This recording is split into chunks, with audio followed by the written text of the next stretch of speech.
Ayan, so mga busing, meron tayong gagawin isang motherboard at power supply ng Sharp. So, i-convert natin sa 4 wires dahil wala siyang secondary output. Ito yung ating i-convert, itong 4 wires. So, wala siyang secondary. Walang 12 volts na lumalabas. Ito sa kanyang diode. Yan. So, balibuo naman, meron siyang 300 plus na susukat sa kanyang filter capacitor. Pero pagdating dito sa kanyang secondary, wala na siyang supply. So, ngayon, ko-convert natin itong mga busing, itong kanyang, tatanggalin natin itong MOSFET at itong kanyang driver ng MOSFET, PWM. Ayan, so, yan, ito yung na i-convert 4 wires. So bali ano na natin to, huwag natin gayahin to, no. Bali po-convert din natin tong 4 wires dito sa kanyang optocoupler. Ayan, so lilipat natin yung output nito. So bali yung output ng optocoupler na to ay same pa rin yung gagamitin natin dito, yung output nya. So para hindi na tayo mag-adjust dito. So ayan lang, mausing na mag-ano lang tayo, voltage check muna tayo. So tara. So ayan, no, mga busing, voltage check muna na tayo bago natin maglagay ng bago tayo maglagay ng 4 wires. So papakita ko lang sa inyo yung ayan. So ito tayo sa DC. So ito mga busing, yung ating filter capacitor.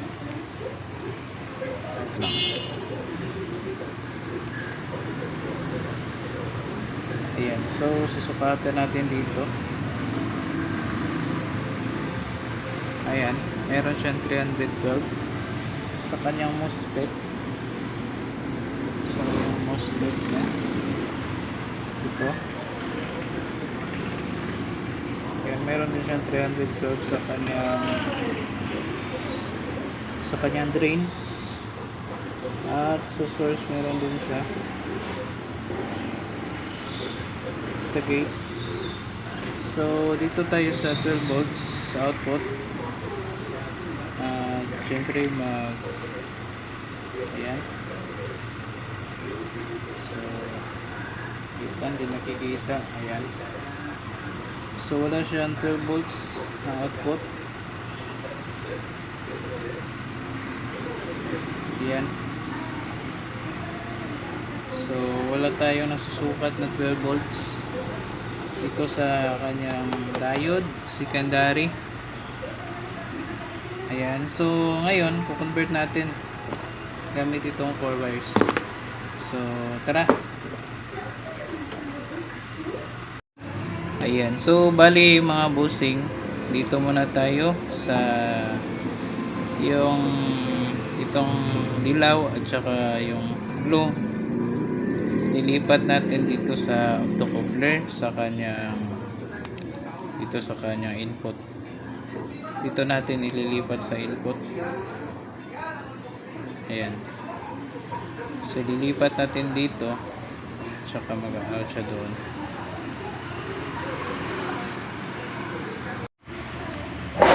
Ayan, so ayan mga idol, no, bali pinutol natin yung wire nya. Ayan, yung dilaw at saka ayan, itong blue.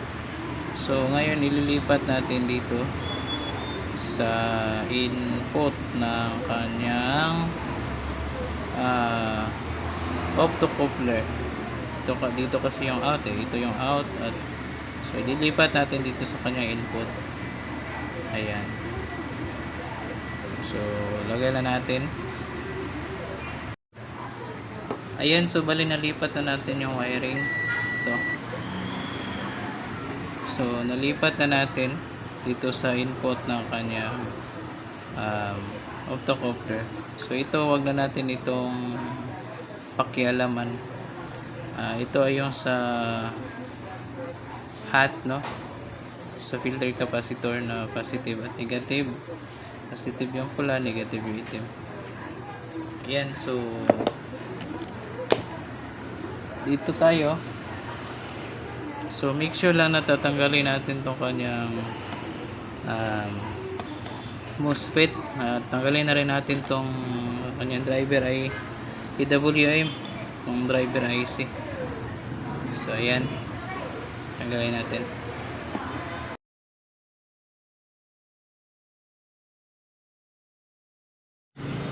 So ayan nga daw, nakabit na natin yung 4 wires. Ito na yung 4 wires. 4 wires. So ayan yung kanyang connection mga busing. So ito yung itim dito sa negative ng kanyang filter capacitor. At yung itong pula doon sa kanyang MOSFET, sa kanyang drain. So dito rin sa itong dilaw at saka yung blue. Ayan, kung ano yung position dito sa kanyang input, lalagay nyo din sa dito sa kanyang optocoupler. So ito optocoupler. So sa input nyo nilagay, ayan, kung sa input nyo nilagay, dapat sa input nyo rin ilalagay dun sa kanyang optocoupler dito sa kanyang mainboard. So bale hindi na nagamit itong optocoupler dahil ina-adjust pa dito. So dito tayo direct na at direct din dito sa kanyang optocoupler sa kanyang mainboard. Ayan. So ngayon susubukan natin mga idol kung magkakaroon na siya ng 12 volts. So the final countdown. Subukan natin kung magkaroon na siya ng 12 volts. So paanda rin lang natin mga idol. So meron naman siya dito meron naman siyang diagram. Yung red yan dito sa positive ng diode, at yung itim naman, yung black, ay sa negative filter ng capacitor. So dito sa output nya, dito sa kanyang optocoupler ay minodify na natin. So yan yung naging resulta. So double check lang natin. So ayan, double check natin. So input, so input na capacitor. So ngayon susubukan na natin for the final. So dilaw, ayan. So ito na talaga mga busing, no, saksak na natin. So ayan, saksak ko muna. So ayan, kabit ko muna yung kanyang yung kanyang supply.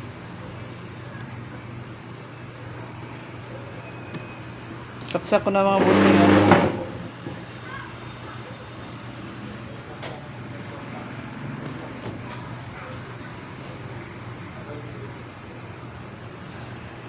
Ayan, nakasaksak na mga busing, wala namang pumutok.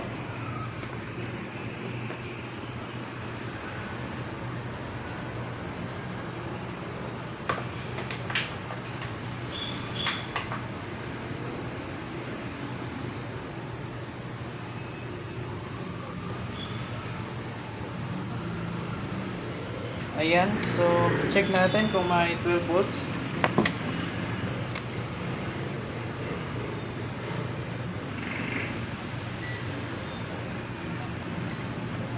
So check natin kung may 12 volts.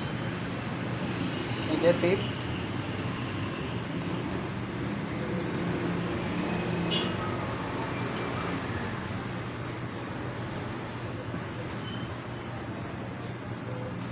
So wala pa rin.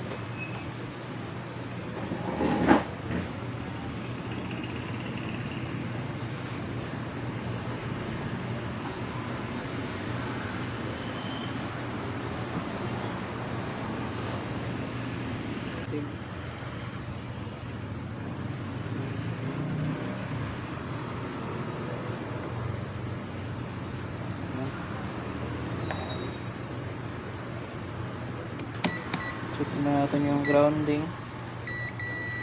Ayan, yun naman. So, saksak natin.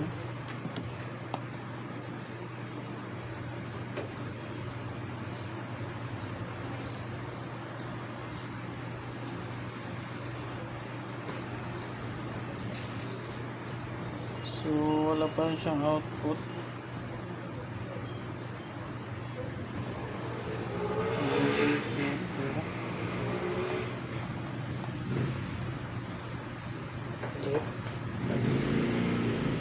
Ay, ayan, meron na pala mga busing.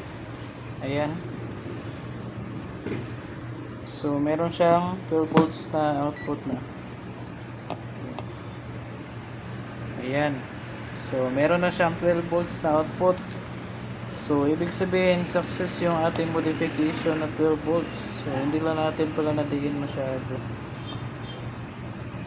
Ayan. So, meron na siyang 12 volts.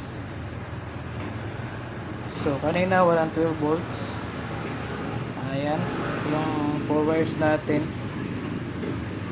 Ito yung 4 wires natin. So, hahanapan na lang natin to ng posisyon ng paglalagyan. Ayan. So, meron na siyang 12 volts. So, yan lang yung hinahanap nating supply. Ayan. Check natin dito. Ayan. Sa kanyang backlight. Okay. So, ayan, 12 volts. Okay na siya mga busing, no? Ikakabit na lang natin doon sa pinagtanggalan natin na TV. Ayan. Ayan, so meron na siya. Ayan, 12 volts sa 25 volts sa kanyang backlight. Secondary. Ayan. So, ayan. Maraming salamat mga busing. Update ko natin sa after natin may kabit sa kanyang TV. Ayan. Thank you so much. Yun. Peace. Peace mga busing.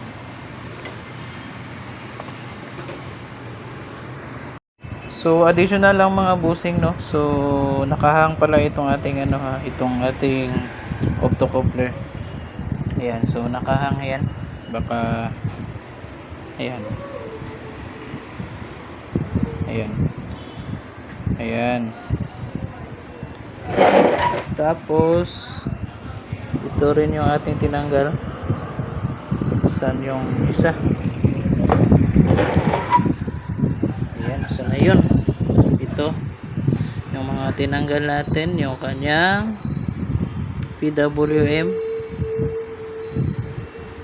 Ayan. At ito. Ayan. So, yun lang. Idol.